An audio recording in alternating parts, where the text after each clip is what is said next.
So tonight we're going to talk about starting a farm in Ontario, and we're going to focus on crops. So the first thing is that, as I said, lots of information is going to be thrown at you. Tonight's webinar is going to be spread out over two major topics. One is, how do you get started in terms of, your more of your general business information. And then we're going to start focusing on near the end, we're going to focus on crops, or halfway through, we're going to focus on crop farming, the different aspects that you'll have to keep in mind. So we'll get started. As mentioned earlier, if you have any questions, pop them in the chat box. We're also probably going to try and take a 5-minute break halfway through, or a couple-minute break, because I'll probably have to take a breather or two and maybe rehydrate and stretch my legs. So, but we'll get started anyways. So, one thing I will mention before we get started that so tonight's presentation, as well as the next two presentations, is more focusing on providing background information for you. Please, before you make any hard-hitting decisions, reach out to your advisors, your accountants, lawyers, depending on your scenario, lenders, any sort of consultants or mentors. They will be able to walk with you in any sort of decision making and provide those crucial resources that you do need. And as a reminder that especially when it comes to the world of finance or taxation, things change on a very quick basis. So everything's up to date as of today. But if you're re-listening to this presentation in a few months, things might have changed. So just keep that in mind. So I guess the first thing before we start getting into the different aspects of starting a farm in Ontario, you should take the time and ask yourself, what's the idea, or what's your thoughts as to why you want to start a farm, or why do you want to become a farmer? And as you say, as mentioned earlier in the roundtable at the beginning here, that farming is can be a tough industry to get started in and to survive, and but it is also very rewarding at the same time. So you just have to make sure that when you're about to go dip both feet into the pool, make sure that that this is something that you want to do. So as you say, what are the pros and cons of starting a farm? Do you have the skills, both of the personal and the business skills and the agronomic skills to start a farm? Or if you don't, how are you going to get those skills? And I think for you all who is attending this webinar, you're making the first step to making sure that you are up to date and enhancing your skills. So just keep in mind that starting a farm is a tough job, but at the same time though, it can be quite rewarding. So now we're going to get started into the general business. And the first thing we're going to talk about is business plans. So, so what is a business plan? So the idea of a business plan is to provide, or it's a management tool that allows you to go through what's the purpose of your business, how is the business going to survive, how is the business going to, start and grow and thrive. So as mentioned here, it's a game plan. Most people, when they think of a business plan, they will say, oh yeah, I've thought about a business plan, it's all in my head. I know what I'm going to do when we get started, or when we first buy that 100-acre farm, or or rent, we got the land rented. But it's always a good idea to actually take the time when it comes to a business plan and write it out, because sometimes there's that disconnect between what you think of and what you actually write down on with pen and paper. There's a disconnect, so you just have to keep in mind. And one thing I will mention too, just briefly, when it comes to a business plan, it is a living document. It's not one of those things that is cast in stone, because as you say, when it comes to farming or starting any sort of business, things change. And so with that, your business plan may have to change to adapt with the current situation. So And as I mentioned most of this already, so you can take the time with your handouts and kind of read this through a little bit more on your time. Again, one thing I will identify something of use is decision making and communication when it comes to your business plan, because when it comes to starting a farm, if you're doing it by yourself, good for you. But in 99.9% of the time, that there's always either spouses that are involved, wives, husbands. There's also, family members, if it's parents or children. So by working with them and having a business plan and communicate that business plan with your family, that way then they can know kind of how they can help you and how they can provide support for you when times do get on the tough side. So when it comes to what makes up a business plan, there's a few sections that are in a business plan. Now, one thing I will say is that each farm or each business is different. So in some cases, if you compare a business plan from one farmer or one business to another business, they might look slightly different, but they'll cover off the following aspects. So the first aspect is, what is the business profile, or a quick summary as to what is the purpose of your farm, a marketing plan, production plan, human resources plan, financial plan, and depending on where you are in life, a succession plan, and that can change depending on if you're just about to get started, or if you are more looking at the next generation. And then finally, any other documents that might be useful to help communicate the different ideas within your business plan. So when it comes to the executive summary and the business profile, again, the idea of it is it's just to provide a general background information as to what your farm business is actually going to be. So again, what's the purpose? What is the concept of your business? What's your target? What do you ultimately want to accomplish when you start your farm business, or once you start expanding, if that's within your realm, right? So and a target can be as simple as, I just want to survive. That might be a pretty low target, but it can be providing consumers with a specific type of product, right? If it's an organic product, or if it's a sustainable raised or growing type product, that's where you get into that. Also too, talks about kind of what your business, how it's structured. So are you a sole proprietorship? Are you a partnership? Are you a corporation?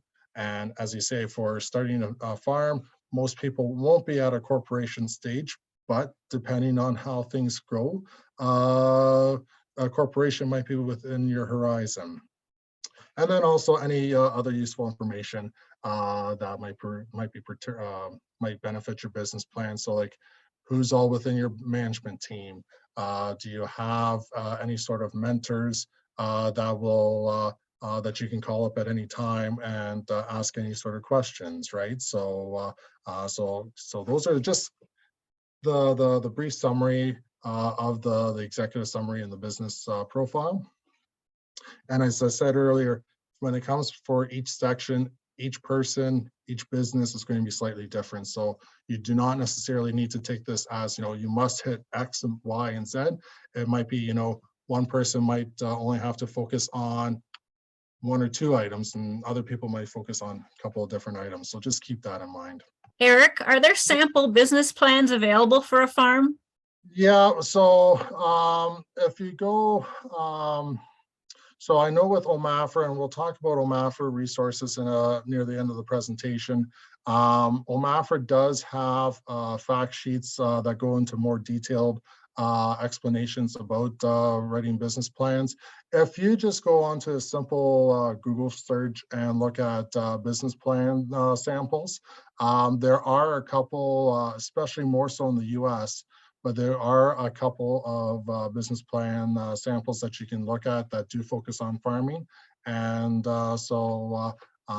but we can get more into that a little bit later. But again, if you just do a quick Google search, you'll be able to spot a few, and I can find a few samples and I can send it to you that can then send it to the registrants of tonight's session. Thanks, Eric. And yeah, thank you for the question, because that's a very good question. So next on the list is marketing plan. So in general, the whole idea of a marketing plan is to identify, what industry you're involved with. So as you say, when we talk about crops, I think most people will think about, the traditional cropping farming. So that's your, corn, soybeans, wheat, your broadacre. But when it comes to crops, there are other crops like, as you say, apples, your fruits, your vegetables, and whatnot. So with a marketing plan, you have to identify, what are you going to be growing, and how are you going to ultimately sell these crops? So again, the question is that for a farmer that deals with corn, soybeans, wheat, they will be focusing more on, well, they're going to sell the crops to a local elevator. Whereas, somebody who is has, maybe 5, 10, 15 acres of, CSA type vegetable garden, they may be looking at, as you say, creating a CSA and, selling directly to the consumer. So the idea of this plan is to identify, how you're going to sell it, to whom are you going to sell it, and ultimately, what is the price? How do you determine your selling price, right? Because as you say, when it comes to your broad acres, so your corn, soybean, wheat, they're going to be focusing on, when it comes to selling price, you're dictated by the market, you're dictated by the elevator. Whereas if you are dealing in the fruit and vegetable and selling directly to the consumer, you ultimately do have more control, but at the same time, though, your customer has to actually want to pay that price for that product, right? So you have to determine what those different prices are. And then finally, how are you going to promote your product? Again, going back to, selling directly to the consumer, are you just going to go through, having your own website, or are you just going to have flyers around your local area, or are you going to go to different farmers market? So by taking the time and understanding, how are you ultimately going to sell your product is a very important aspect when it comes to the marketing plan. And then one comment I will make too is that when it comes to marketing, there's the 4 Ps. So that's your product, price, promotion, and place, which is ultimately your distribution. So ultimately, when it comes to your marketing plan, you should be able to address those 4 key elements when it comes to your marketing plan. So when it comes to going into a little bit more detail, just very quickly here, and again, when it's a tale of 2 stories when you're dealing with crops, because as you say, when you're dealing with corn, soybean, wheat type crops, as you say, the market is already established, and as you say, that's a little bit outside of your control. But if you're dealing with more of your fruits and vegetables and selling directly to consumer, again, you can look at this at your marketing plan, look at what are the different conditions, what's the economy, how are people willing to pay maybe a little bit extra to know where their fruit and vegetables or any other product that you might be growing or raising, are they willing to pay a little bit extra because they know how it's been produced, or where it's been produced. So just keep that in mind. So we'll switch over to the production plan. So this is actually where you get into the nitty-gritty of, so I have a place to sell my products. Now, how am I going to produce said products or crops in this case? So the big thing I think that you'll want to answer in this point in your business plan is, are you going to be focusing on sustainable farming, or are you going to be focusing on organic farming, or are you going to be focusing on more conventional farming methods? This is where you start and have that conversation, or you spell out within your business plan that, you're going to be focusing on, X or Y or Z. In addition, you're going to be focusing on, what type of resources that you have at your disposal. So like, as you say, land, do you own your land, or do you rent your land? Because that can play an interesting role if you are planning on growing any sort of, crops that take multiple years to grow. So like apples, grapes, etc. You're probably not going to do that on rented land. Or if you do, you'll have to make sure that you have to sign a written agreement that's for more than 1 year at a time. And with this production plan portion of your business plan, you outline, how you're going to ultimately grow those crops.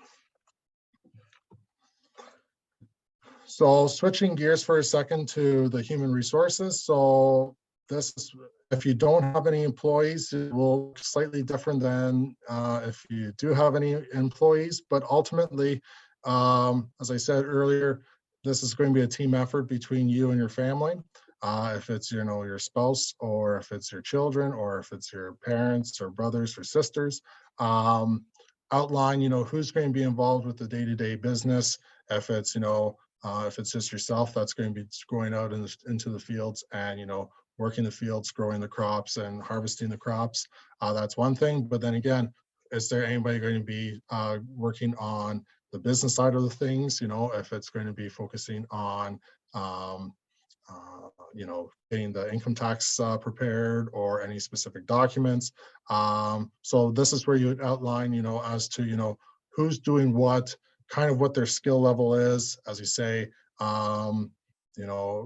if you have a family member who is an accountant, then as you say, most likely that family member is going to be focusing on the bookkeeping and the income tax preparation. So just keep that in mind. And then ultimately, like with any human resources, how are you going to compensate your employees or your workers? As you say, family is one thing, because there's always that ability to twist somebody's arm to maybe help out in a pinch. But ultimately, at the end of the day, when it comes to human resources, you have to provide some form of compensation to those helpers and workers. Moving on to the financial plan. So as a person, I cannot believe I forgot to introduce myself. I am an accountant by trade, as well as a farmer. So a financial plan to me is a very important aspect with my financial accounting hat on. The whole idea of the financial plan is to actually, provide the dollars and cents to your business plan.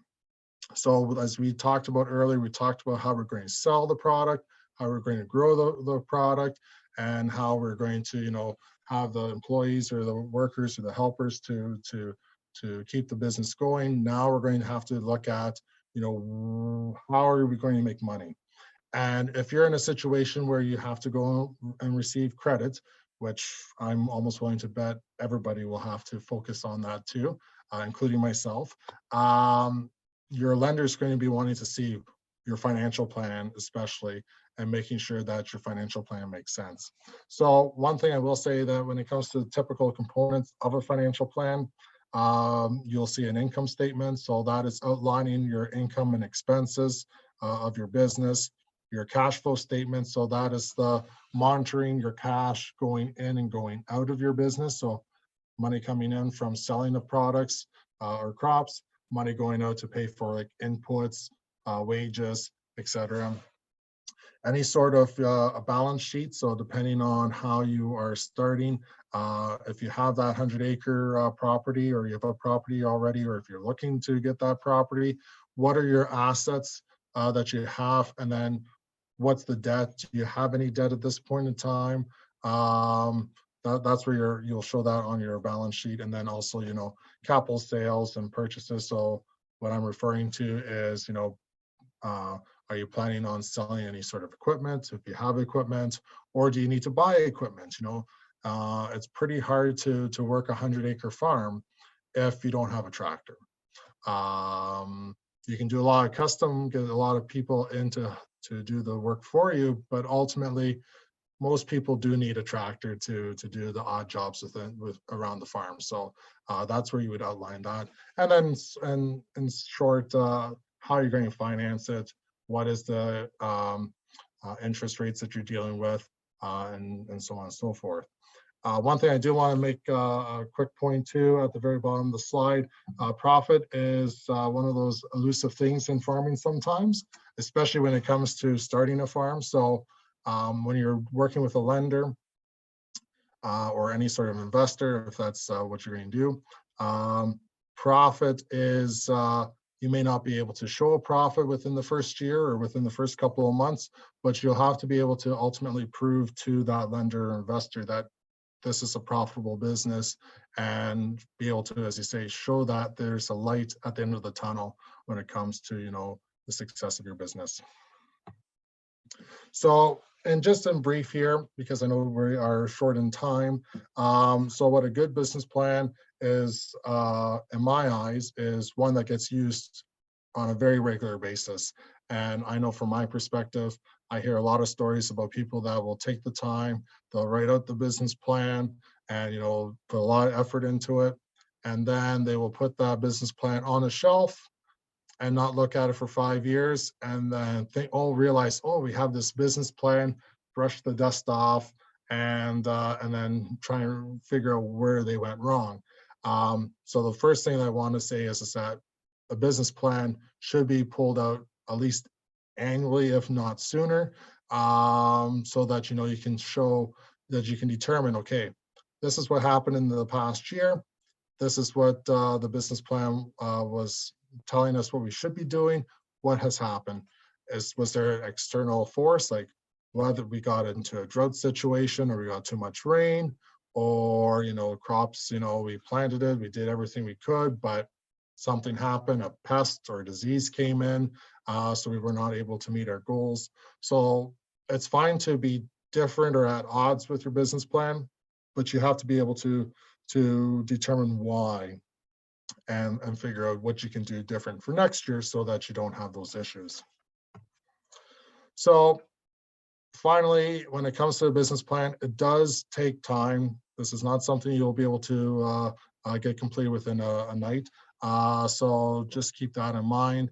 It's one of those things where you have to make sure that you take the time, analyze your situation, and then put that into your business plan. Yes, there are samples out in the internet that you can use as a starting point, but you should not necessarily be copy and pasting for your business plan, because that's not going to be good enough, because each business is going to be so vastly different. And that's where my final comment about business plans will end. So I know that's a lot to go over. We're going to keep rolling on because time is getting short. So we'll start off with business structures. So very briefly, and again, it sounds like that most people here tonight have already a farm in progress. So either they have bought a farm, or a farm has been given to them, or they've rented. So I'm almost willing to bet money that tonight people that will be watching this seminar will be considered sole proprietor. But tonight we're going to just go through the 3 different business structures for your farm operation. There's more different structures out there, but these are the more common ones that you will most likely be using. The other structures are a lot more complicated, maybe for a bigger operation. So we'll just focus on these 3 for tonight, and then we'll get started. So again, the 3 we're going to look at are sole proprietor, partnership, and a corporation.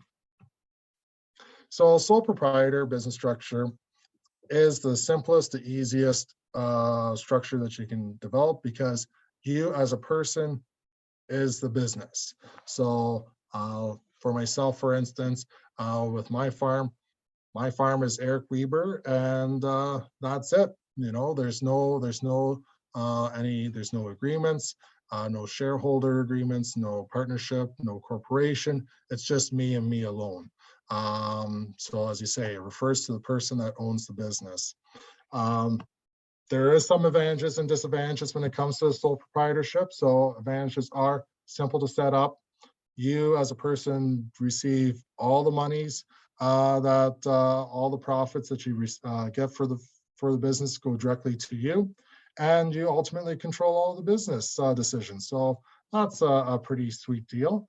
But then there's also some disadvantages. So main thing is that it can lead to higher taxes because ultimately that business income, the business profits will be taxed at a personal tax rate, and that changes depending on what outside income that you are receiving. So it could lead to some more higher taxes being paid compared to other business structures.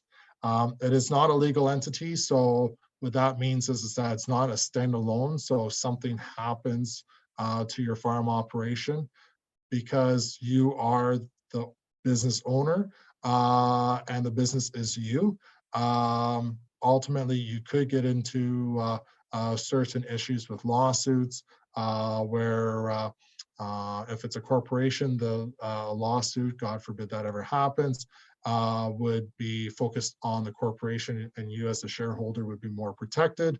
But as a sole proprietor, whatever happens, it happens to you directly. So that's not an advantage for you, but it's one of those situations. And then ultimately, in my last point there, you are personally liable for all the business decisions. So like when it comes to your farm, you're making decisions on a daily, hourly, minute by minute basis, depending on the situation or how busy the day is. Ultimately, at the end of the day, the buck stops with you. So where in other business structures, you have that flexibility. Couple of quick financial considerations. You are personally responsible for any and all business debt. So when you go into see a lender, they may talk about, this is your business mortgage or business loans or leases or whatnot. But at the end of the day, if the business is not able to keep up with those payments, they're going to be the lender will be knocking on your door saying, okay, it is time your business is not able to make these payments, so you have to make the payments personally. So that's outside income or selling personal assets that are not within your business operation. So you have to keep that in mind. And there's a couple of situations where you may not be eligible for some government funding programs, but that's more of a situation on a case-by-case basis.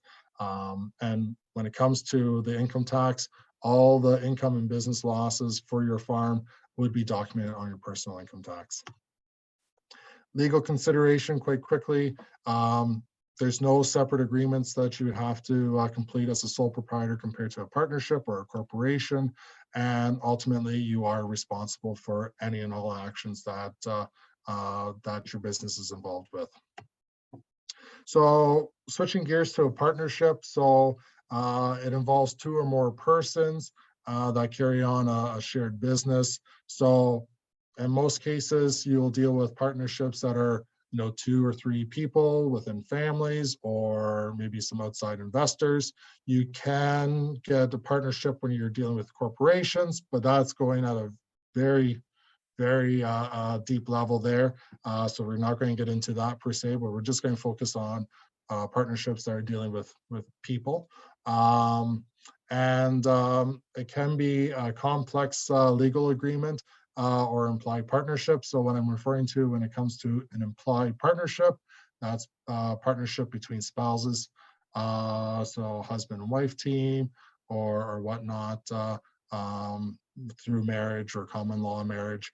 Those will be considered to be more the implied partnership. Complex legal agreements, so that will be having a partnership agreement, so that we'll get into a little bit more detail a little bit later on. So when it comes to advantages and disadvantages with partnerships, so it is a lower cost to set up compared to other business structures like corporations. Not as low as a sole proprietor, but definitely cheaper compared to setting up a corporation. In some cases, you do not necessarily need to have a formal agreement required. So I'm referring to more so for those implied partnerships. But ultimately, having a written agreement is key to prevent issues down the road, and we'll get into that a little bit later on. And easier dissolution compared to a corporation. So those are your advantages. Your disadvantages, again, the liability, it would be shared among all the partners of the business, but at the same time, though, it ultimately falls on you as a person who's a partner of that farm business.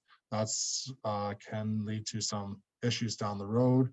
You do not have any protection from the progressive individual tax rates for your income tax. So again, when it comes to any sort of income being received by a partnership, it goes directly to your share.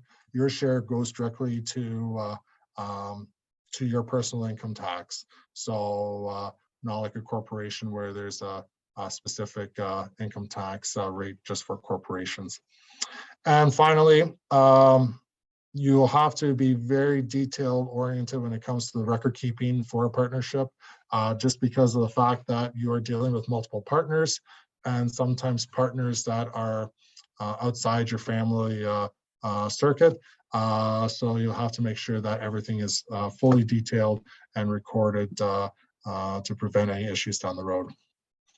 So some legal considerations very briefly. Again, you can share the liability with your partners, but at the same time, though, similar to a sole proprietorship, that ultimately the buck stops with you. As I mentioned here, that you do not necessarily have to have a formal legal agreement in some scenarios, but at the same time, though, it's strongly encouraged to take the time and outline, what's the role of each partner in case of death or in case of marriage breakdown, or as you say, what happens when a partner wants to sell their shares? Can they sell their shares to just anybody, or do other partners get first crack at the can? That's where a partnership agreement is good to have written down. And you can see here on the bottom of your slides about what happens if there's any sort of disagreements, what happens if there's any, a divorce or death that may happen. Financial considerations, again, when a sole proprietorship, you ultimately make the decision, but as a partnership, you ultimately have to share the decision making among 3 or 4 or 2 different people. And it depends on how big your partnership's going to be. Also, who owns the asset, who gets what percentage? Is it simple split between all the partners for profits, or does one partner get a little bit more because they do a little bit more work or less work or a different type of work? So you have to take the time and figure out the different aspects when it comes to your partnership. So corporations, I'm going to go through this relatively quickly. So it's a standalone legal entity. So ultimately, in short, when it comes to a corporation, it can go and borrow debt. It can pretty much do anything that a human being can do, except for it cannot vote, among other things. But ultimately, it can incur debt like a person. It can be sued by a person similar to a person. Again, the corporations you have a lot more record keeping, a lot more paperwork that has to be completed. So you're more so going to see this in more larger farms, farming operations, but in some circumstances, it might be beneficial to you. So again, when it comes to corporations, you want to make sure you're working with your accountant and lawyer to make sure that's the right fit. So just very briefly, I mentioned most of this already when it comes to the advantages and disadvantages. Very quickly, that as a shareholder of a corporation, you do not have the same liability compared to a sole proprietorship or a partnership, because ultimately the corporation would be the business that gets sued, not necessarily the shareholders. And if that's the case for shareholders, there are ways to mitigate that risk. One thing I will mention when it comes to disadvantages, there's a lot higher costs involved to setting up a corporation compared to a sole proprietorship and a partnership, as well as it can be very complicated to dissolve a corporation, to end the corporation. So just keep that in mind. So when it comes to legal considerations, again, you will have, terms of incorporation, and a former shareholder agreement is usually required depending on the different shareholders. And as you say, how are shares going to be distributed? What are the rules, and what are the roles of the shareholders? And ultimately, when it comes to financial considerations, what are the different financial benefits that you may lose, if you may lose or gain, I should say, when it comes to incorporating? Because as a corporate farm or corporate business, you do have different rules that you have to follow compared to a sole proprietor.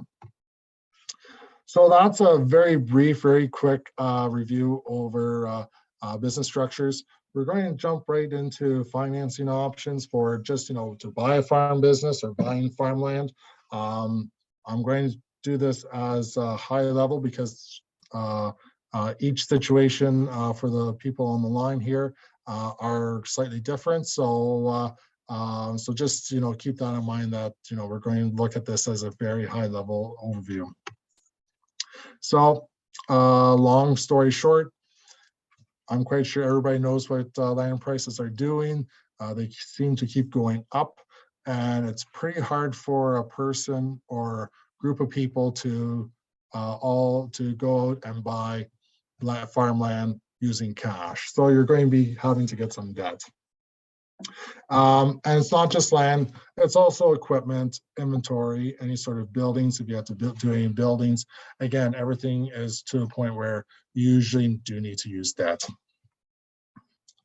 So when it comes to land or any sort of, major building renovations or building, building any new buildings, you'll most likely be using a traditional mortgage. It's the most common option for farmers. And again, here you're going to be working with a chartered bank, so your RBCs, CIBCs, TD, Scotia, BMO. I know there's some other ones out there that I'm probably forgetting off the top of my head. So just charter banks in general, or credit unions, crown corporations. You can also use family members as well as private third parties. So that could be neighbors, that could be your private mortgage lenders. So that's the more traditional way. We'll just focus we'll break this down between like your banks, credit unions, and crown corporations. So, and then we'll get into family mortgages as well as third-party mortgages. But when it comes to, dealing with banks, credit unions, and crown corporations, again, they're going to offer, in most cases, a 25 to 30-year mortgage amortization, the life of the mortgage. Interest rates can be variable or fixed. I'm quite sure that everybody has noticed within the last year what prime rates, the interest rates have been doing. It's an interesting time for sure to incur any sort of debt with the way interest rates have been reacting. In some cases, fixed rates can be fixed for 5 years of the mortgage. In some cases, it could be 7 or 10, depending on which lender you're working with. Variable rates, again, that changes with the prime. So before 2022, it was pretty simplistic for a variable rate mortgage because prime did not change that often. Now, within the last 12 to 16 months, prime has changed quite a bit. So variable rate mortgages have seen a little bit more activity than they have in the past. When it comes to mortgages, land is usually the most common collateral, and most lenders will lend up to 70 to 80% of the asset value or the land value, depending on the situation. Switching over to families. So here, working with family members for mortgages or any sort of loans. It can be as the sky is the limit, you could say, in terms of how these mortgages can be created. It can be longer than 30 years, the mortgage. Interest rates may be in line with what the lenders are offering. It may not be. It might be at a very preferential rate of interest. That's the joys of working with family members. With that being said, there's other issues to keep that in mind. When it comes to working with family members or having any sort of debts, you want to make sure that everything's written out explicitly clear as to what the person, the family member who's loaning you the money, and you as a business owner, how you're going to repay the money. Because ultimately, there's going to be some form of repayment one way or another. And then finally, third-party mortgages. So as I mentioned, these are your neighbors, farmland owners who are looking to sell. So there are different scenarios where there are farmers that are looking to sell. Maybe none of their children are interested in taking over the farm. So maybe they are willing to allow you to work the farm, buy the farm, but will give you a mortgage as a take back. So that gives you a little bit of a helping start. Again, when it comes to this, it's not necessarily the same as a family mortgage where the sky's the limit. They will most likely be looking at what the lenders are charging or the lender rules. It truly depends on the person that's on the other end loaning you that money. So it really depends. One thing you may have heard of are young farmer loans. So there are some lenders out there that provide young farmer loans. So this is for people to get started in the agriculture sector. Each institution, each lender who offers these types of loans will have different rules, but just in general, you'll see that the amortization or the life of the mortgage will be at 25 years. Interest rates are usually at a cheaper rate compared to a traditional mortgage. Also, too, some lenders may offer you additional support. So if it's mentoring or coaching or any sort of discounts for financial software, that's each lender will be slightly different. And then in terms of who can qualify for these types of loans, again, there's some lenders that may say 40 is the cutoff. There might be some lenders that might say 35 is the cutoff. So just keep that in mind that when you're talking with your lenders about young farmer loans, if they do have any, make sure you understand the rules of the program, because in some cases, the moment that you hit that magical age, whatever it is, then there might be higher interest rates you may have to charge, that you may be incurring, or additional fees or whatnot. So just keep that in mind. So as mentioned, just make sure you know the rules when it comes to these young farmer loans, because each loan is slightly different. Very quickly, the Canadian Agriculture Loans Act. This is a program that is created by the Agriculture and Agri-Food Canada federal government. So 95% of the loans value is backed by the federal government. Very briefly, when it comes to this type of program, it's not that well known. Ultimately, you'll have to go to a charter bank or a credit union to ask for this type of loan program. But just very briefly, the maximum loan amount you can receive is $500,000.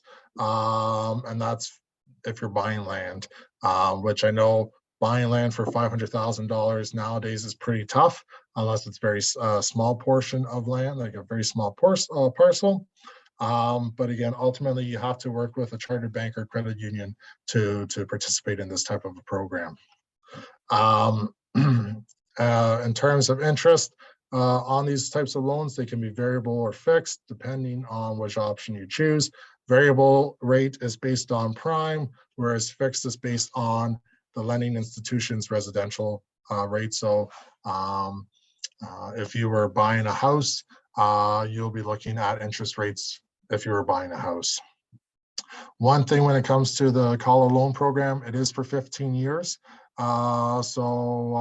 Ultimately, to get this type of loan to be spread out over 25 years, you would have to take it out for the full 15 years.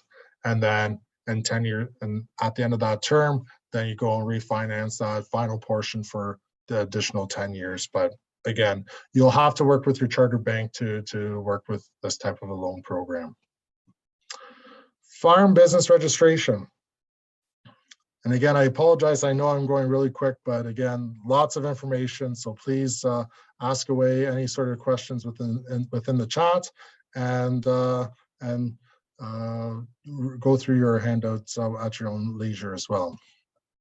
So farm business registration, or FBR number, that's a requirement for all farmers who that have gross farm revenue greater than $7,000. When it comes to this program, you will have to pay a $255 plus HST membership fee to an accredited farm organization. The deadline to renew, if you're already a farmer, is March 1st. But if you're a new farmer, you can apply for this program throughout the year. And we'll go into what to do when you're a new farmer in a second. By having a farm business registration number, it allows you to participate in the farm property tax class program. We'll talk about in a second. Allows you to become a member of an accredited farm organization. And there are certain cost share programs available that will require you to have a valid farm business registration number or a valid farm business registration exception. So as a new farmer, you can apply in the program anytime throughout the year. You do have to reach out to AgriCorps. That is the Crown Corporation that deals with the Farm Business Registration Program. You will have to provide or maybe asked to provide a copy of your income tax return to show or to prove that you have obtained gross farm revenue or gross farm sales of greater than $7,000. One thing I will mention, when I refer to gross farm sales of $7,000, that is just the sales. That's not profit. That's just quite literally, if you sold any sort of crop and you've received $7,000, that's all it takes to become a farm, to obtain a farm business registration number. It's not the profit. You're not factoring in any sort of expenses. It's just quite literally, if you received a check from somebody for the sale of crops that it equates to $7,000 or more, then you are required to register within this program. The farm property tax class program, if you own farmland, this allows you to be taxed at 25% of the residential tax rate. This preferential rate does not apply to a house and associated land on your farm. So usually when I refer to any sort of associated land with that house, they usually factor in about an acre or two, depending on the scenario. But then if you own 100 acres, 98 will be taxed at 25% of the residential tax rate, where the final 2 acres plus the house will be taxed as a residential property. If you are renting any sort of farmland, your landlord might require you to provide your farm business registration number, because as a landlord, even though you may not be, the landlord's not actually doing the farming, but their land is ultimately being farmed, they can reach out to AgriCorps and submit your farm business registration number so that they can take advantage of this type of a program. So just keep that in mind. And again, when it comes to the farm property tax class program, that's all done through AgriCorps, and you'll see the link on your screen there for more information. Accredited farm organizations, so they are there to support you as a farmer, to be your voice for any sort of government issues or any other stakeholders. So if there's something big happening within your industry, that's where your accredited farm organizations will step in and, work with farmers or work with government to come to a solution. Depending on the accredited farm organizations that you're dealing with, they may offer additional benefits to their members. So if it's program discounts or, maybe offers some form of health insurance or whatnot, that is something to keep in mind. The only three accredited farm organizations in Ontario, and in no particular order, are the Ontario Federation of Agriculture, the Christian Farmers Federation of Agriculture of Ontario, I should say, and the National Farmers Union of Ontario. Quite literally, you can go to Google and just enter these names into the internet, and they'll take you to their website. And again, you as a registrant of this type of program, so your membership fee or your fee that you pay when you register your farm business registration number, that goes towards one of the three accredited farm organizations. And but it's within your right that if you don't want to become a member of these organizations, you can refund your farm business registration fee. You do have till May 31st, but most people will keep their membership fee within one of these three organizations, because ultimately there's some benefit to, because they provide some key information, they support you in other ways. There's depending on the situation, depending on the organization, they will have reps within different counties or within the county that can help you with any sort of questions. So just keep that in mind. So we're now going to switch over into general record keeping, and then after this, we'll take a quick break just to give people some time to stretch their legs. So why is record keeping important? So by keeping accurate records, allows you as a farm business owner or manager to make informed, timely decisions. Having good records will reduce or at least mitigate any sort of environmental or legal risks that might happen. Environmental be more so like if you are spraying any sort of crops or if you're applying any sort of nutrients.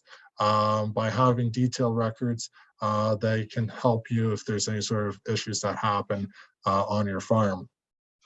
Farm Management Canada, which we'll talk about in terms of list of resources at the end of the presentation, they have conducted two reports. They're both called Dollars and Cents.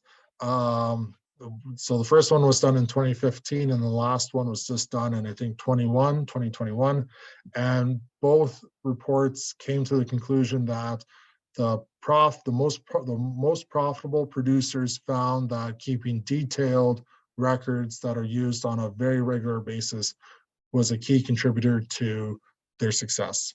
So keeping those records in good order is very important. So when it comes to the different types of records you might be dealing with, again, your records are going to be dealing with, most likely, your government commodity organizations. We can go into that a little bit more detailed, or for your own type of analysis. So again, we'll talk about later on in the presentation about, cost production, any sort of field plans or field profitability or crop profitability. That's more of your internal analysis. So when it comes to a government and commodity organization where they are requiring you to have records, they'll have that spelled out in pretty black and white detail, so that they are telling you that you must keep X, you must keep Y. But when it comes to records that you use for your own internal decision making, that can be as flexible as what you need it to be, because ultimately the records that you need for your internal analysis is based on what your operation requires. So we're going to look at, just a couple general record keeping items that apply to all farmers. A little bit later on, we'll get into more specifics, but very quickly, income tax or HST. Again, Ultimately, when it comes to reporting your income and expenses for your income tax, or when you're applying for HST, you do need to be able to have backup records or invoices or receipts that show when you made any purchases, what's the seller or who was the buyer of the crop, the name of who received that money or had paid out that money, what was purchased or sold, and then, as you say, if there was HST involved, how much HST was paid, and what was the HST number of the seller. Or if you have an HST number and you are performing any services, and we'll get into HST a little bit later on, you have to also have that HST number, and you have to show that on your receipt. If you're dealing with any sort of motor vehicle expenses, so if you have a car or truck that you use for both farm purposes, as well as personal purposes, like going for medical appointments or whatnot, you should be using a vehicle travel log to outline, what trips you are using that vehicle for business, for your farm, and what trips you are using for personal. So a couple of examples that you should be noting in those vehicle travel logs: when you made that, when did you drive, when did you travel, what was the destination, what was the purpose of that trip, was there any sort of business kilometers, or was there any personal kilometers? So did you go to town to meet with the lawyer for your farm and then go and do grocery shopping? You should be recording what was used for personal and what was used for business. And then if you have any travel receipts, so i.e. fuel or food receipts, so did you go look at a piece of equipment and you have to stop and get a coffee? By having that all recorded, that eliminates any sort of, or greatly reduces any sort of issues that you may have when you, if you ever get audited by the Canada Revenue Agency. God forbid that ever happens. In terms of non-financial records that you keep for just your general farm, in case of emergency records, so quite literally, as what the name says, if something goes wrong, if there's a fire, somebody gets hurt, if there's a spill, either chemical or fertilizer or manure, depending on what type you're using on your farm, you should have in your farm, somewhere around your farm, or in a couple of different spots on your farm, a way to a list of all the important numbers. So your 911, fire department. If you, well, most people just have to call 911, but ultimately, if you have any visitors on your farm and something happens, by having these records in place, like what's the 911 number, fire number to your property, or what happens if there's which building's on fire, or whoever got injured, where are they located on the farm. By having someone like a sketch, in multiple places, then people have that option, so that when they're calling 911, they can be as detailed as possible, so that the first responders can get there and get to the right spot in a timely fashion. Also, too, taking a step back for other non-financial records, there's the list can be quite lengthy, but just as a very, very brief, very similar, a quick sample of some other records that you should be having kept in a safe place will include like wills, power of attorney. So if something happens, who's ultimately going to make decisions for the farm, for yourself, the different bank accounts that are associated with your farm, passwords. Again, I stress this, I make this point as clear as possible, that you should be keeping this stuff in a very safe and secure location, but ultimately you should have a list of all your different passwords, and this list should get updated on a regular basis, so that if something happens, that your second in command or other employees can still access certain information that is being generated by your farm or by your equipment, as well as an emergency contact list. All that should be done on a very regular basis, updated, make sure it's correct, and posted depending on the situation.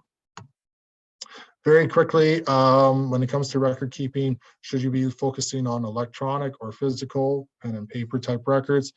The answer is it really depends on your skill level, your comfort level. If you're good with using technology, then albeit go for it, go with electronic. But if you would rather stick with pen and paper, if that what makes you feel comfortable and that you will keep records that way, then use pen and paper. So just keep that in mind that you don't necessarily always have to go electronic. You can always go paper version depending on your situation. And if you are paying for any sort of record keeping services, a couple of quick things to keep in mind. Where is your data being stored? Who has access to my data? How do you upload it? Do you require any specific technology? And I think that's a good time to take a quick break, if that's okay with you, Lori. I would say just a couple of minutes, just stretch your legs, use the washroom, get a drink, because I know we still have lots to go through and with very little time. So, if we can keep it as short as possible, that'd be great. Sounds good, Eric. So it's about 10 after 8, so we'll be back in 3 minutes. How's that? Sounds good. Sounds good.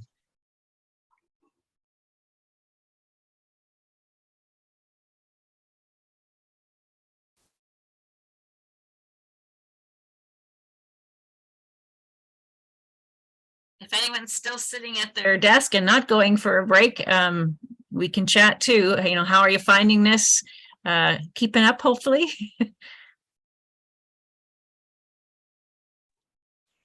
I do know that's a lot being thrown at people, and I do apologize, but as you say, No worries, Eric. Yeah, there's a lot of hard. stuff. So it's you're not quite halfway at the moment? Be close, be close. Yeah. So we'll try and keep a good pace. So Well, we might be a little over after 9. I think that's probably okay with most people. And like we say, it's recorded. So if someone has to leave right at 9, they can catch the last 10 minutes or whatever on the recording. So it will all work.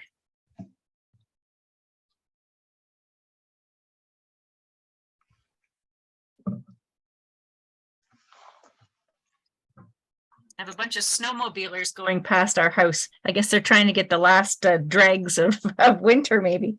I'm surprised. I thought you wouldn't have that much snow up there. No, we still do, amazingly. We have snow on the north side of the road, but nothing on the south side. Oh, really? The balmy south.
Hey Eric, it's Sandeep. I just had a quick question while you're sipping water here. Yep.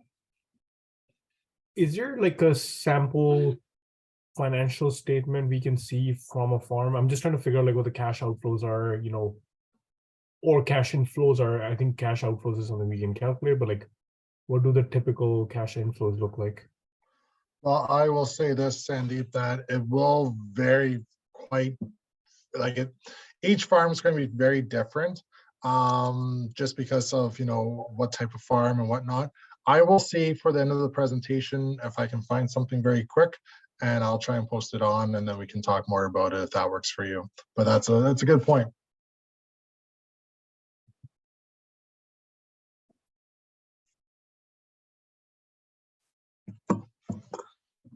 Hey, we ready to rock and roll again, Eric?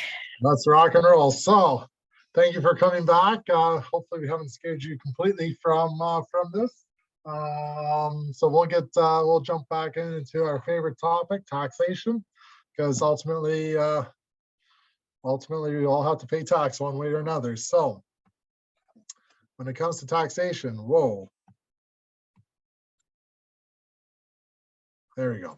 So you need to, because you're going to be a farm business owner, you're going to have to deal with taxation, or at least the taxation requirements that you have to deal with. So we're just going to do a very quick overview of the different taxation rules. So your income tax as well as HST. I can't stress enough, talk to an accountant or an income tax preparer, ideally, because there are certain rules that are different for agriculture, for farmers compared to general business. If you can find an income tax preparer or an accountant that focuses on or has that knowledge of agriculture taxation, that would be wise, just because of the fact that there's just so many different rules that you have to follow, / you have different tax treatments that you can take advantage of compared to other businesses. So just keep that in mind.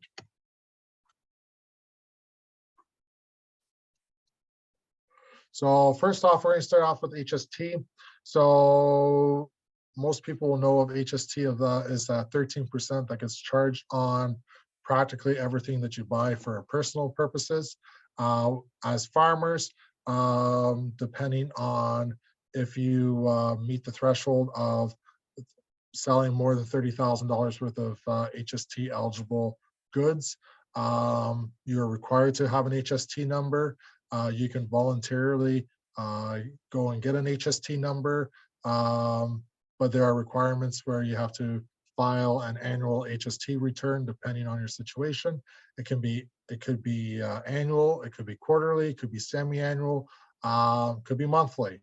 But in most cases, if you're a new farmer and you have decided to register for HST, you'll most likely have to complete your HST return on an annual basis.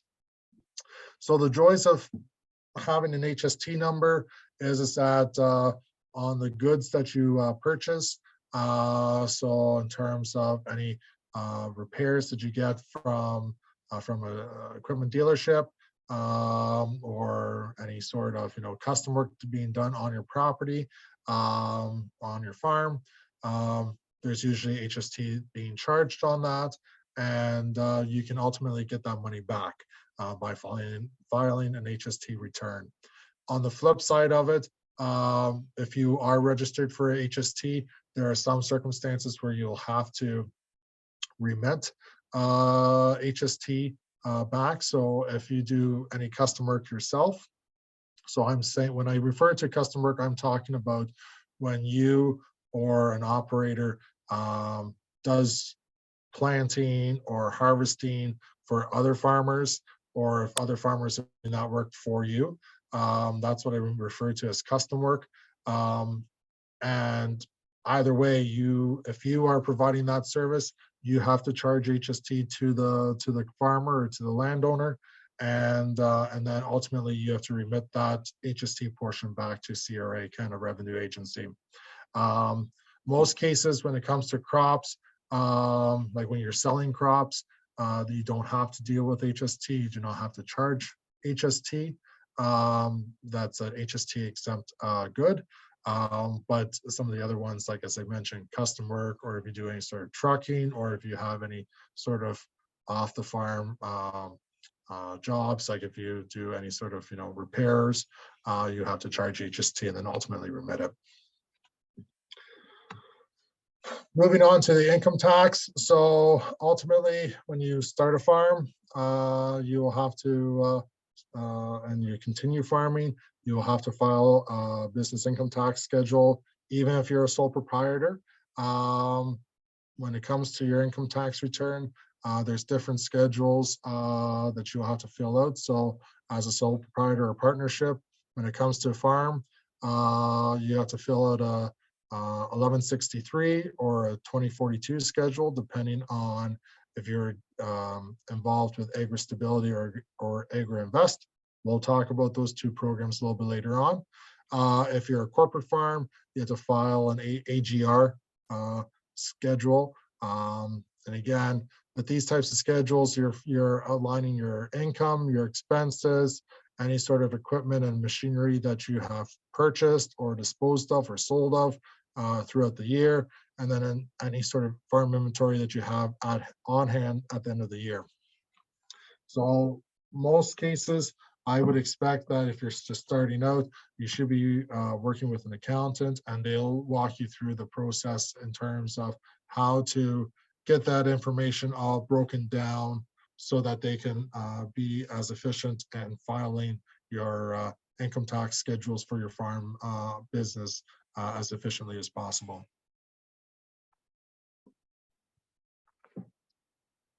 So, obtaining land.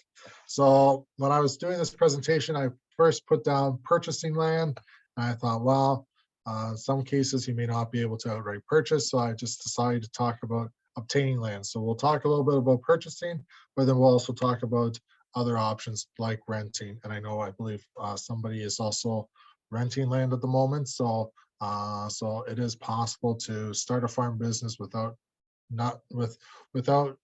necessarily buying or having owned any sort of farmland.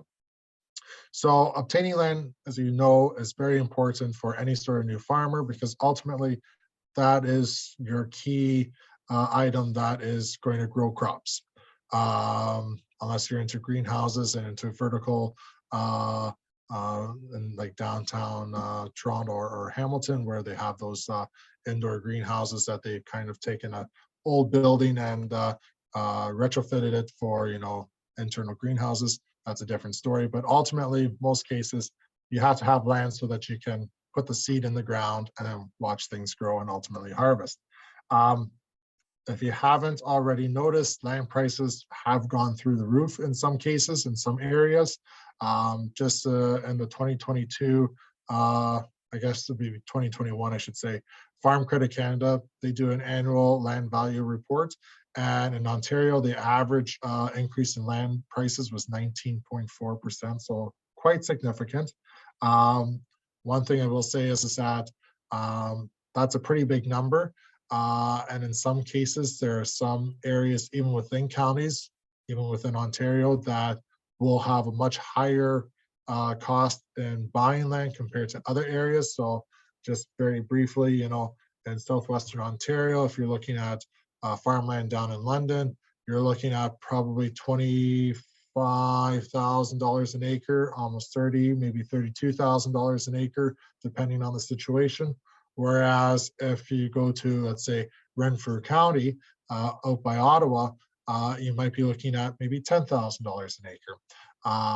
So keep that in mind when you're looking at, if you're looking at buying farmland, there is in some cases cheaper land to take advantage of, but in some cases that cheaper land might also require you to have more work to be done. So like the land might need to be tiled, the land might have to get cleared. So just keep that in mind, that there might be land that is cheaper, but it might require more work on your part to be able to grow crops on that land. In terms of purchasing land, small quantities. So in some cases, it might make more sense for you to buy maybe 10, 15, 20 acre lots of land, depending on your scenario, depending on your financial situation. You might pay a higher dollar per acre, but it might be overall, might be cheaper for you to, might be more easier for you to cash flow. By buying smaller farmland or smaller quantities of farmland, that allows you different options to maybe focus on more high income type crops. So, or, dealing with a lot more, like I say, focusing on the fruit and vegetable side of the crop world, and maybe not looking at the corn, soybean, wheat, broad acre world of farming. So that's something to keep in mind, that you don't necessarily always have to buy a 100-acre farm. 25 acres might be suitable for your niche. So just keep that in mind. And finally, leasing or renting farmland or buildings. Like as I say, most people would like to buy farmland. I know I would especially. It'd be nice to buy farmland, but sometimes it's just not affordable or not within your financial situation. So doing any sort of leasing or renting of land or buildings or barns might be something for you to look at. Couple of things to keep in mind. Again, you're not shelling out, 10, 15, 20, $30,000 an acre when you're renting land. Usually it's depending on the situation. It might be between $50 and $300 an acre, depending on where you are. It might be a tad bit more, but it depends on where you are looking at renting this land. On most cases, when it comes to renting land, it's on a year-to-year basis. But in some cases, you might be able to spread that into a multi-year agreement, especially if you're looking at crops that take more than a year to actually become profitable or to get established. One final thing I will say is that having written lease and rental agreements is very imperative to prevent any sort of disagreements or issues where the landlord might tell the tenant to vacate the property or prevent any sort of issues. So just keep in mind that if you're looking at renting land, you should always talk to them about having a written agreement in place. So moving on to using your advisors. So as mentioned earlier, farming starting a farm can be very daunting. But there are people out there that can help you. So I just use the term advisors. So I'm referring to your accountants, your lawyers, lenders. There's actual coaches or mentors out there that will help you, walk you through certain processes. Your agronomists,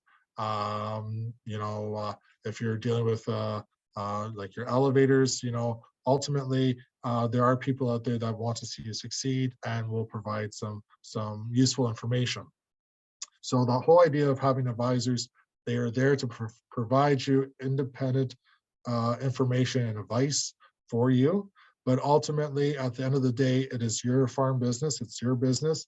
You have to make the decision. You have to take that information, sift it through, and say, yes, we're going to do X, or no, we're going to do Y instead, and here's the reasons why.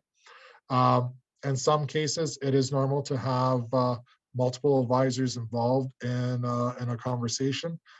So as you say, for buying farmland, you might have an accountant involved, a lawyer involved, a real estate agent involved, a lender involved, a coach or a mentor involved. Like, here, I don't want to call it a simple transaction of buying farmland, but you have so many different areas that you need to get that key independent information and advice to make sure that, yes, it does make sense to buy that parcel of land, or no, actually it makes more sense to buy another parcel or rent another parcel down the road. So just keep that in mind.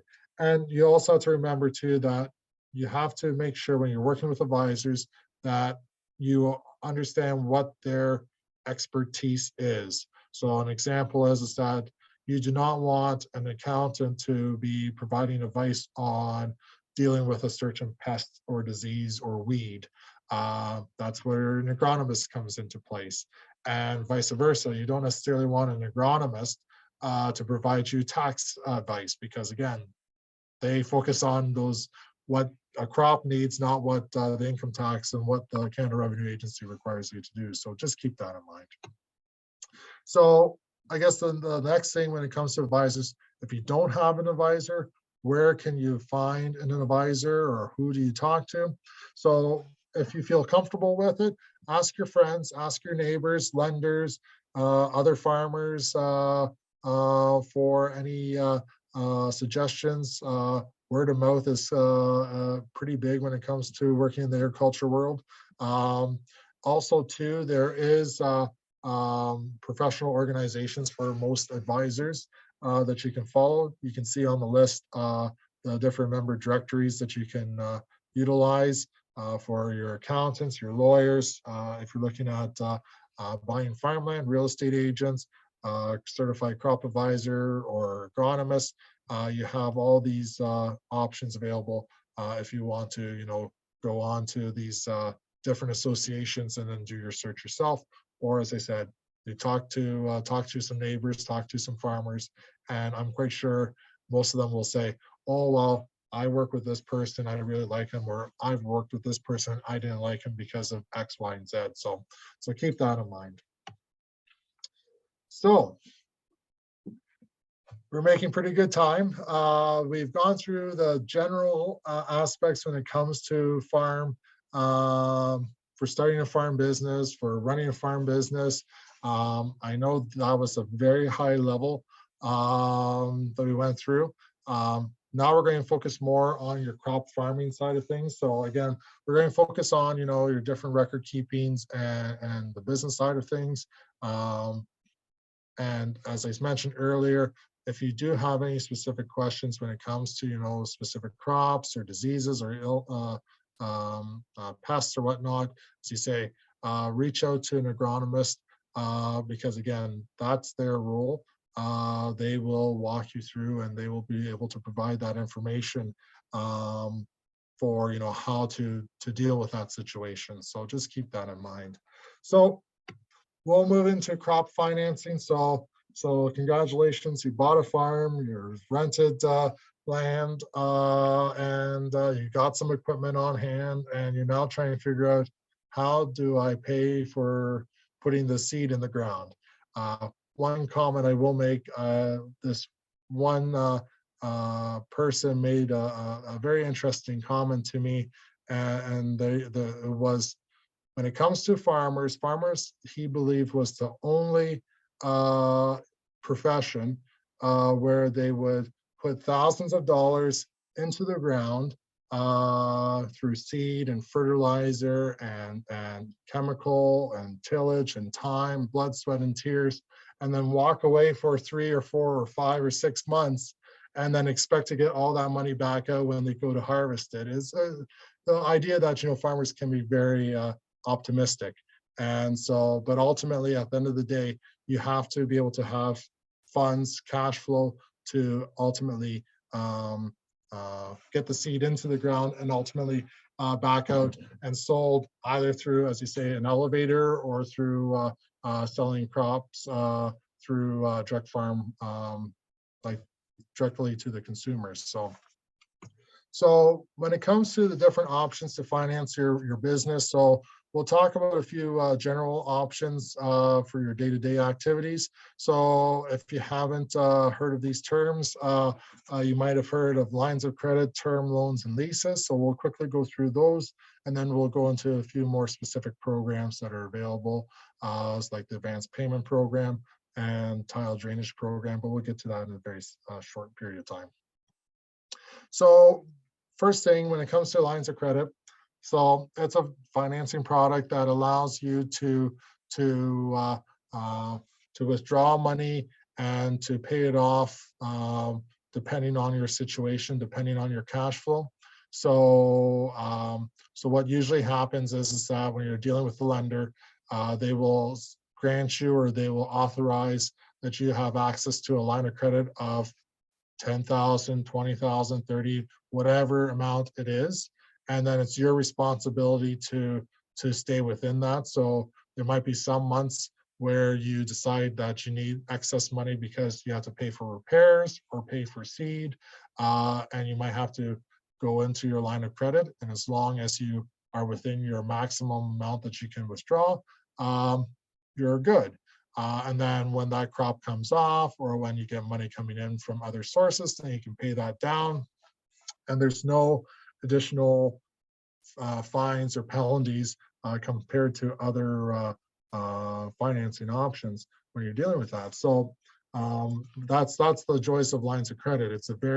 It's to help you deal with short-term cash flow shortages, like as I said, like when buying seed or crop inputs.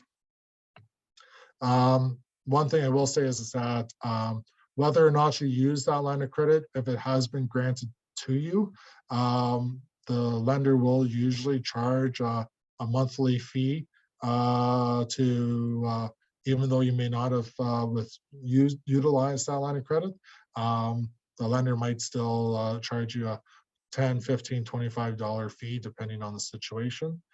So keep that in mind. And as I mentioned, the idea of the line of credit is to deal with short-term cash flow shortages, or as you say, that ultimately you should be able to pay that line of credit off within 12 months. That's the whole idea of it. May not happen depending on the situation, but again, it's more meant for, you know, to buy inventory or to deal with crops that you know that are going to come harvested and ultimately get paid within 12, 13 months. Term loans, next on the list, they focus on a more of a 5 to 10 year fixed program. So term loan, that's more so when you're buying equipment. So tractors, cultivators, combines, any sort of harvesting equipment. Again, that idea is that, you know what you have a specific asset tied to that term loan, and that you will be paying that off over a certain number of years. So in this case, 5 to 10 years.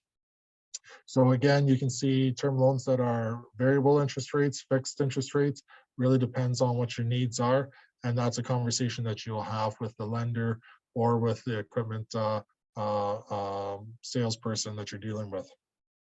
And when it comes to payments, there's usually a fixed schedule that you have to abide by. So by March 1st or by the 1st of every month, you have to make this payment, or 1st of every 3 months. That's all outlined when you agree to this to these term loans. So usually when it comes to any sort of fees, of course there's interest, but additional fees, there's usually a one-time fee at the beginning of the loan to register the loan. But beyond that, once you are in years 2, 3, 4, 5, whatever year it is, there's no additional fees. But again, that can change depending on the situation of that term loan. And again, the idea of these term loans is to purchase equipment or establishing, I have here like vines, but just like trees, like if you're dealing with apples or pears or any sort of crops that take more than a year to get established, that's where a term loan would be beneficial. Next on the list are leases. So they are similar to term loans, but when it comes to leases, you as the farmer do not necessarily own that piece of equipment. The leasing company ultimately does. So when it comes to the lifespan, so like a term loan, as I mentioned earlier, you usually see that 5, 10 years, where with a lease, it's more so like 3 to 7 years, depending on the situation. One thing about leases, most leasing companies will not necessarily take on a piece of equipment if it's more than 20 years of age. So just keep that in mind. If you're working with a leasing company for buying any sort of equipment or leasing any sort of equipment, that could be a sticking point. So just keep that in mind. Interest rate is usually fixed when it comes to a lease, but is more expensive compared to a term loan in some cases.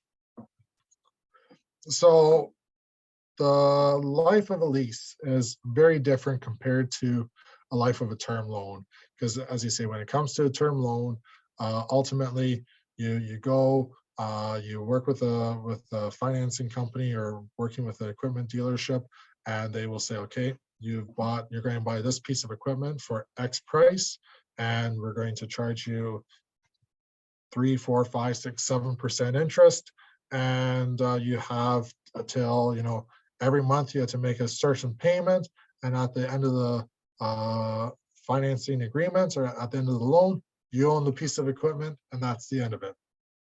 But with a lease, it's a little bit more slightly different. So when it comes to the start of a lease, usually you have to pay a down payment. you may have that option. You may have to pay a down payment for an equipment loan as well, like a term loan, but it's not as usual as with a lease. Usually with a lease, you have to at least make 1 month's worth of payments as a down payment, and then additional security deposit may also be charged. When it comes to the life of the lease throughout the year or throughout the years, again, similar to a loan, that will be all determined at the beginning of the lease. So it could be bi-weekly, monthly, quarterly, semi-annually. You'll have to make payments. Very rarely do leases happen on an annual basis, but it may. One thing that is slightly different from a lease versus a term loan, when it comes to a term loan,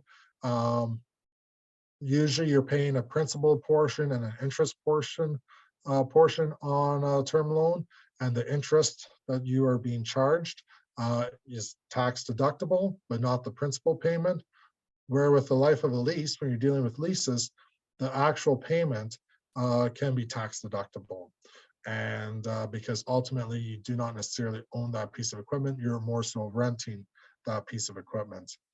Also too, something to keep in mind on when it comes to leases, I haven't written it down here. Lease payments are usually subjected to HST, where with a term loan, there's no HST. So just keep that in mind. When it comes to the end of the lease, so you're in the final month or a couple of months of your lease, you'll usually get a piece of paper from the leasing company, and they will say, congratulations, we're at the end of the lease agreement. Now you have a couple of options. And usually, depending on the situation, when it comes to a lease, there's a buyout option, which can be as low as $1. It could be as high as, maybe 10% of the value or 15% of the value or 20. It all really depends on the piece of equipment that you're looking at buying. So at the end of the lease, you have to determine, do you want to buy that piece of equipment and make that payment? And then ultimately, you're done with the lease, or you can return the lease. So you could say to the leasing company, thanks, I like the piece of equipment, but I don't want to buy it out anymore. It's in good shape. You can take it back, and they will take it back, and the leasing company then has the responsibility to do whatever it wants with it. It can sell it. It can do whatever, right? And then also too, third option is you can continue on using the lease payment schedule or payment scheme that you have been doing for the last number of years, but it may not affect, it may not lower the balance. It might be just like, as you say, if you're just renting that piece of equipment. So those are your three options at the end of the lease, and that's kind of a short version of the life cycle of the lease. So now we're going to switch over into some of the different programs that you might run into when it comes to financing certain aspects of your farm business. So, more specifically like with your farmland. So the first one we're going to talk to you about is the tile drainage loan program. So if you have to complete any tiling of property, or if you have a wet spot on your farm and you need to drain it, you can get some financing through your municipal government, your municipality. So the terms of the loan are a 10-year term. Payments are usually made on an annual basis. The competitive interest rates are set by OMAFRA, and ultimately OMAFRA, when it comes to this type of a program, OMAFRA is providing assurance to the municipalities that if something goes wrong, that it's will get funded. 75% of the eligible costs can be financed, and loan applications for this program can be obtained at your local municipal office, or at the municipal office where the farm property is. So if you are in a situation where you are living in one municipality but the farm is in another municipality, you have to go to the municipality where that farmland is in. One thing I will mention too here when it comes to eligible costs, so you can only you can participate in this program if you use a licensed tile drainage operator. So there is a list on OMAFRA's website. If you go to ontario.ca and list out and type out licensed tile drainage operators, it'll take you to that fact sheet, and then you can figure out who you can talk to about tiling your property, and then ultimately go to your municipality.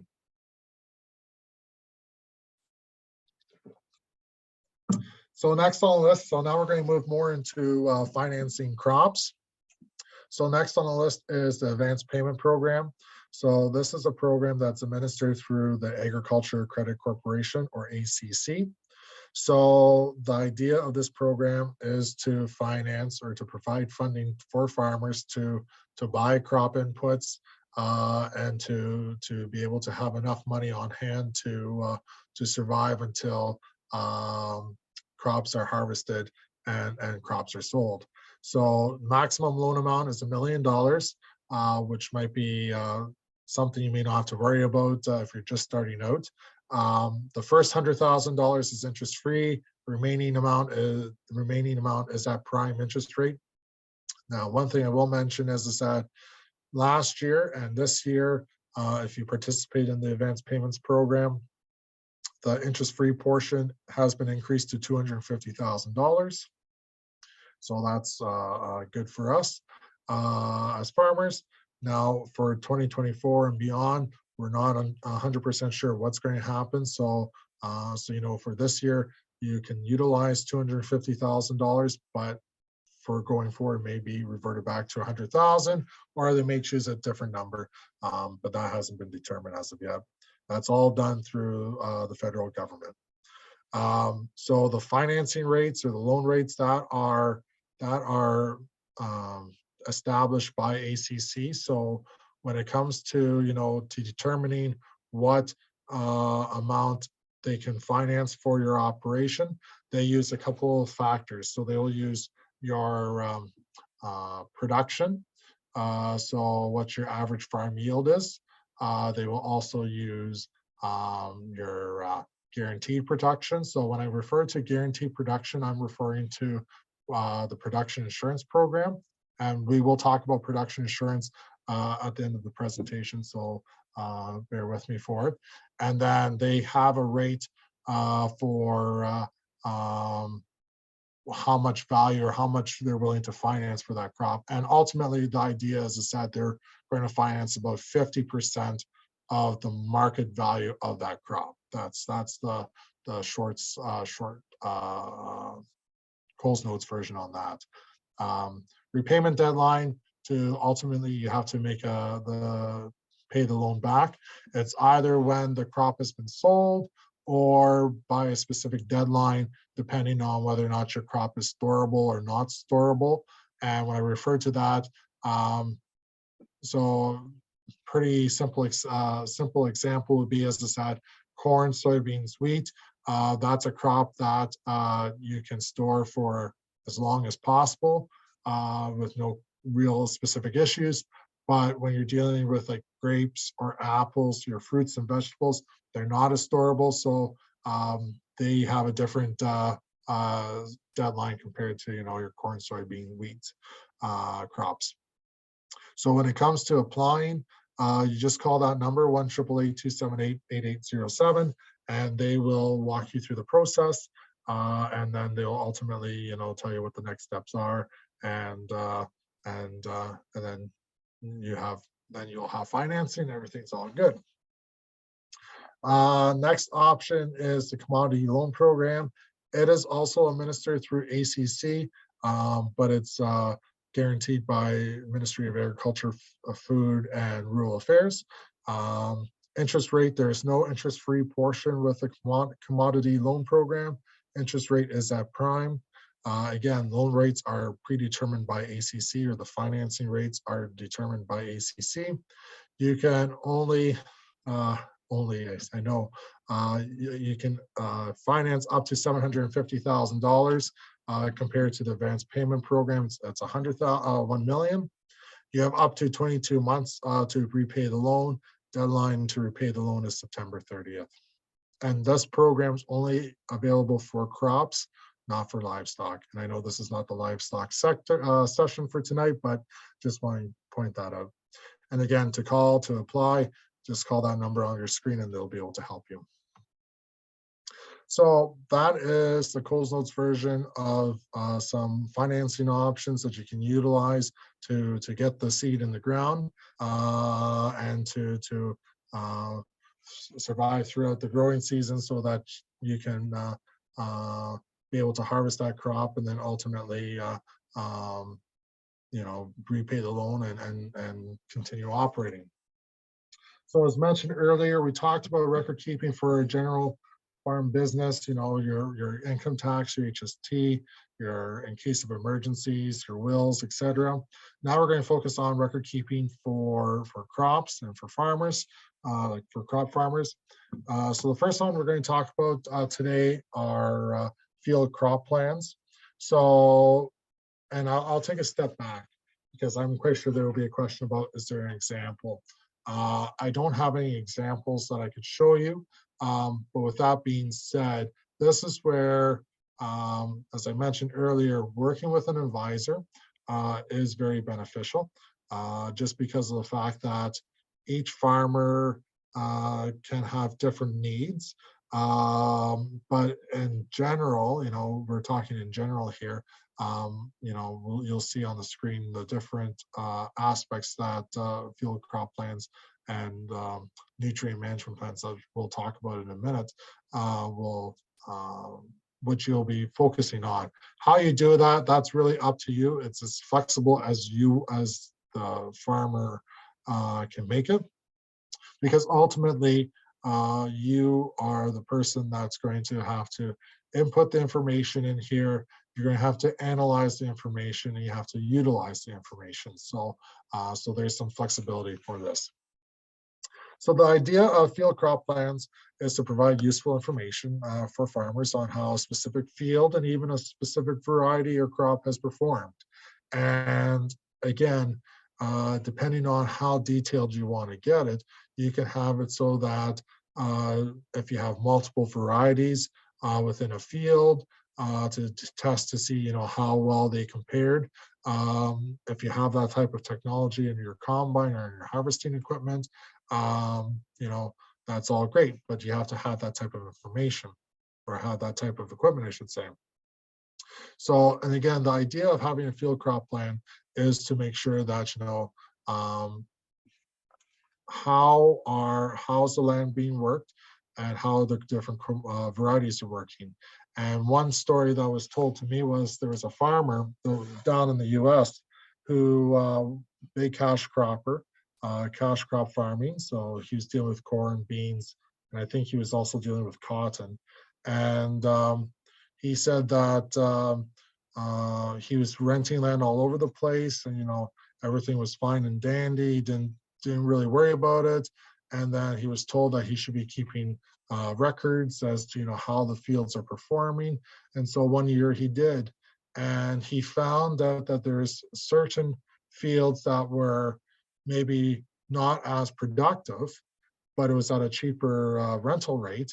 But even still, he was actually losing money on those types of properties or on those types of rental farms. Whereas if he paid a little bit extra, if they paid a little bit extra for land closer to home, he could actually do better than if they were paying cheaper farmland at a further distance. So that's where these field crop plans come into place, where you can determine, you can analyze, how are the fields performing, how are the different varieties, and then ultimately next year determine, does it make sense for me to, if I'm renting a farm, does it make sense for me to keep renting that farm, or is it, should I maybe that land is a little too wet, maybe I should not be growing that crop, maybe there's another crop that'd be better suited for that property. So that's where that field crop plans come into place.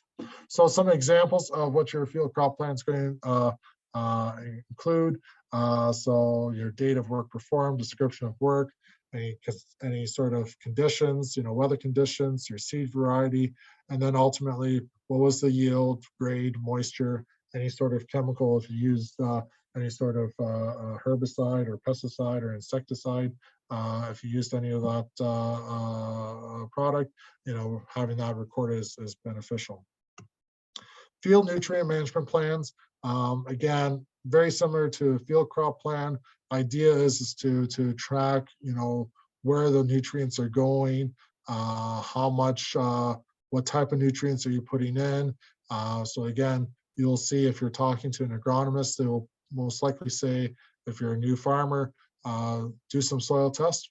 I know they will say, do soil tests, see what your land is capable of doing, and then they'll work up a formulation as to, how much fertilizer, what type of nutrients that your property needs for the crops that you're trying to grow.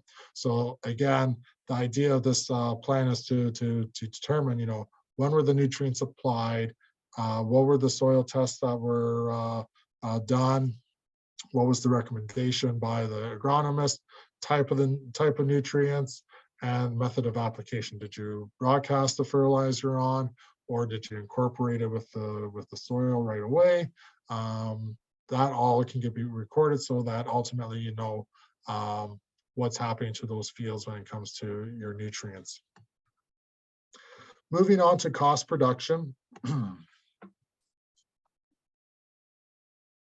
So cost production is a tool that helps the farmer determine what's the best selling price, what's the break-even price, and then what is my cost.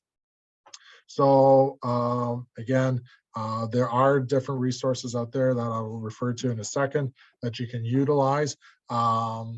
So the cost production can be broken down into two categories: variable cost and fixed cost. So these are just some examples here. So your variable costs, so those are the costs that are determined based on, acreage, the more acres you plant, the higher the cost goes. So like your seed, your chemical, any sort of labor costs, marketing costs.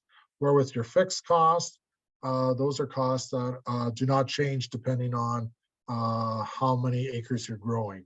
So that's your property taxes. As you say, property taxes, they're set in stone each and every year.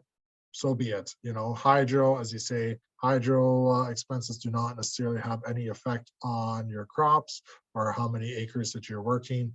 Telephone and interest are some examples. So in terms of resources, OMAFRA has a couple here for you. There's a guide to cost production budgeting fact sheet. So that's walks you through, how to create a cost production.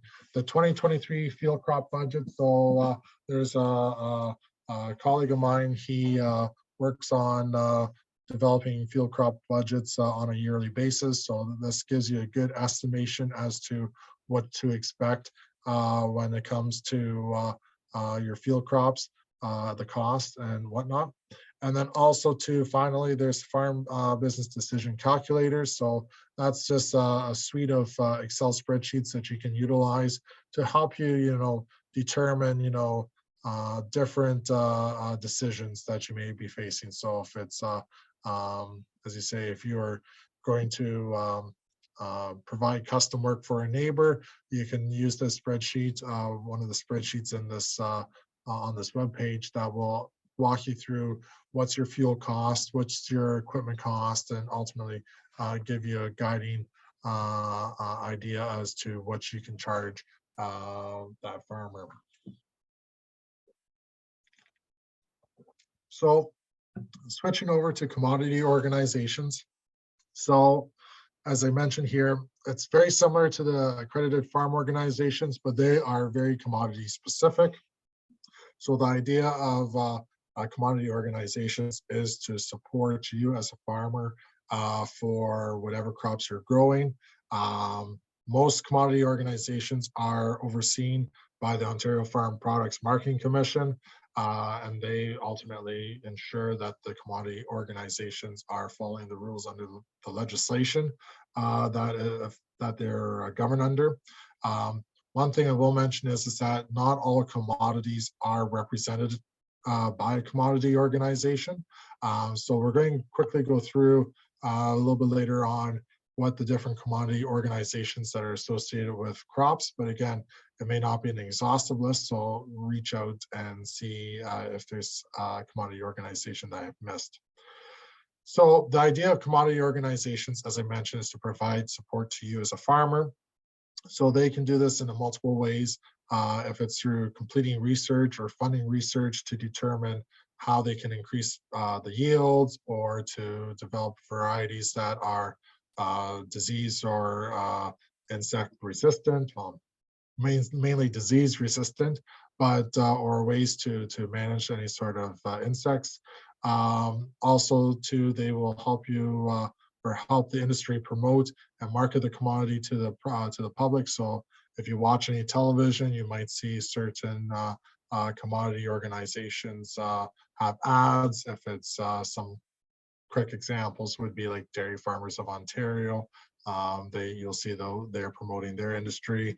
I think Grain Farmers of Ontario, they have a few ads in the past where they promote their industry or promote an issue that is affecting grain farmers of Ontario. Also, too, when it comes to commodity organizations, they do collect checkoff fees or marketing fees, and that's all outlined when you start selling certain crops. Also, too, will provide market information, so it helps you to ultimately market your crop in an efficient and effective manner. And then also, too, they do advocate with the government to try and promote and to if there's any hot button issues that the industry is facing, they'll work with government to or advocate to the government to say that there's things that are missing. So you can go through this on your own time, but just a quick list of commodity organizations for the crop sector. Again, there's lots here, depending on what you're looking for. So quite literally, if you want, you just type any of these commodity organizations into Google, and most of these organizations will have either at least a telephone number that you can call, or they'll have a website with the different resources available to you as a farmer. So just keep that in mind. And if you do not see a commodity that you're looking at growing on this list, don't fret. Just do a simple Google search and see if there is a commodity organization, or you can reach out to myself and I can try and figure out if there's a commodity organization for you. So we are getting close to the very end. I realize time is ticking along, so we'll keep on going. Business risk management programs. So you would, if you remember, I've talked about production insurance just very briefly. So production insurance is a program that's here to help you manage risk as effective as possible. So production insurance tries to protect or insured farmers from yield reductions that are from insured perils. So that's like weather, disease, pests. So you're paying a premium based on a guaranteed production and market price. And also too, just very quickly, guaranteed production is based on what your average farm yield is and the coverage that you choose. What I would strongly suggest, most farmers, not all, but most farmers do take advantage or utilize the production insurance program, or crop insurance might be the term that you might hear by some more seasoned farmers. But go to Agricor, the website on your screen or in your handout. That's who administers this program, and they have a wealth of information for you on their website to walk you through the process, especially if you're a new entrant. But even if you're not a new entrant and you are already participating in production insurance, there are aspects of crop insurance in terms of like coverage and changes in coverage and whatnot that might be of use or might benefit your operation. And we're at a time of the year where when it comes to changes in coverages, that you might be eligible to make these changes. So just keep that in mind, that take the time, reach out to AgriCorps, and they can walk you through and determine what is your best options for when it comes to production insurance. Risk management program for grains and oilseeds. So similar to production insurance in the sense that it's there to help farmers offset some losses that you may receive, but risk management program focuses on losses due to market changes. So that is either a decrease in market price, the crop prices come down, or an increase or an increase in crop input prices. So an example would be, as I said, last year for corn and soybeans and wheat, crop prices went up, but at the same time, though, input prices went extremely up. So farmers were not able to maybe be as profitable as they should be. So this is a program that would help these farmers to cover any differences. So what happens here is that AgriCorps will calculate what the average cost production is, and they use this information that they obtain from either OMAFRA or other industry partners.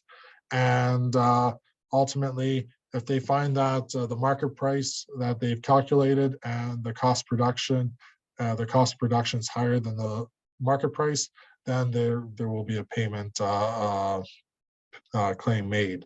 But again, that's just something of interest. And again, for new farmers, if you have not applied in this program before, you can apply. And the application for this program, I believe, starts now and goes to, I think, April. But reach out to AgriCorps. The link on the screen there will walk you through how to apply for the risk management program.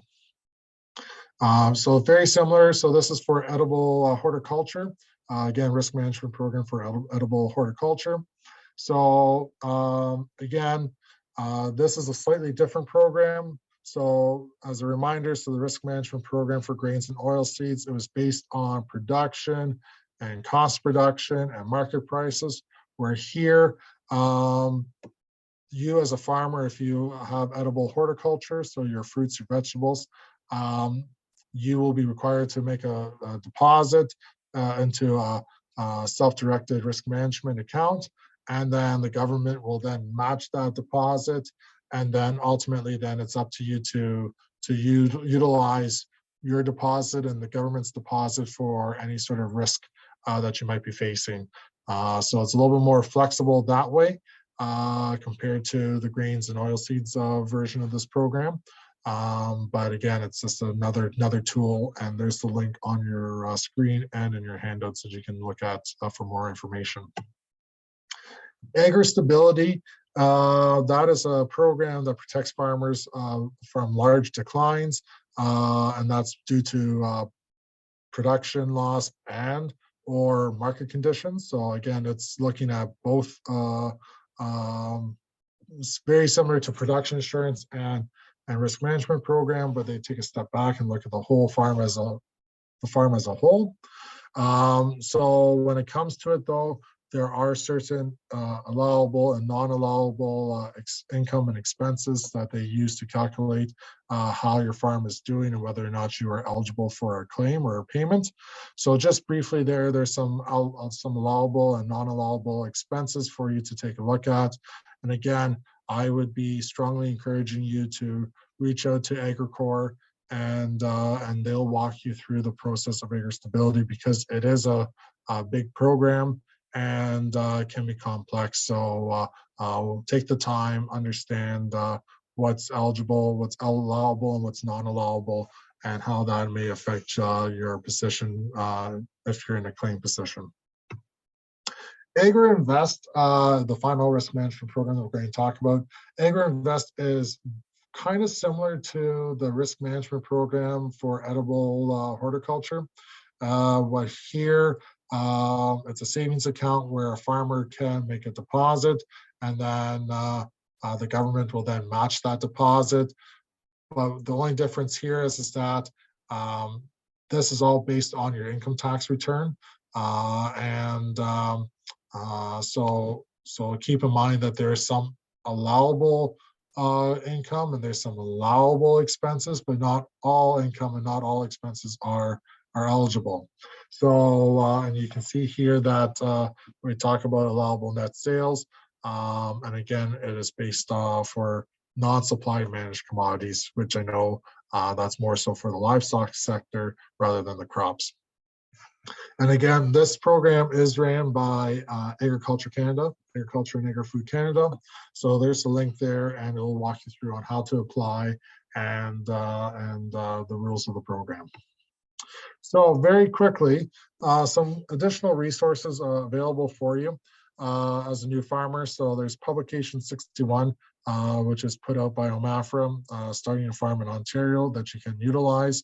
And I think we're going to try and get some hard copies here for Grey Egg Services to send out, so stay tuned to that. There's also a Starting a Farm in Ontario, which is just a group of different websites that you can, or fact sheets and calculators and tools that you can utilize, and the links there on your screen and in your handouts.